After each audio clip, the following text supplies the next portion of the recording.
Let me tell you about Ruth Harrison. She started the ball rolling for the next stage in the evolution of laws protecting animals. Hi, I'm Carly, and welcome back to the Animal Rights Tour. Now, Ruth Harrison grew up in Norfolk, England, and she became interested in how farmers in England treated their animals in factory farms, nowadays sometimes called intensive farms or CAFOs, concentrated animal feeding operations. She was so disturbed, so horrified by this, that she made a study of it and then wrote a book.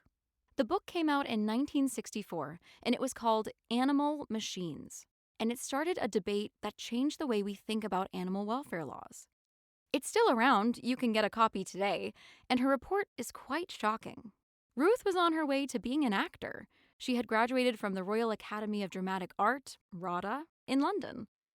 But legend has it that she was given a leaflet on veal calves, which changed everything.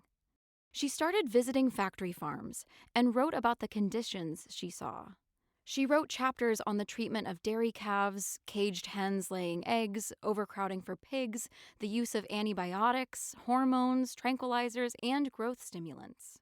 In the introduction to her book, she wrote, "I am going to discuss a new type of farming, of production line methods applied to the rearing of animals living out their lives in darkness and immobility without a sight of the sun, of a generation of men who see in the animal they rear only its conversion factor into human food." When she finished the book, she sent the manuscript to another pioneer of change, Rachel Carson, who had published Silent Spring a couple years earlier. Just as Silent Spring was a call to think about how we treat the planet, Animal Machines was a call to think about how we treat animals. Rachel Carson wrote the foreword to Ruth's book. The book caused a public outcry, and the British government ordered an investigation. That was led by Professor Rogers Brambell, and his report led to some of the most significant changes in animal welfare law for nearly 2 centuries. We'll talk more about him and his impact on animal welfare laws in the next episode of the Animal Rights Tour.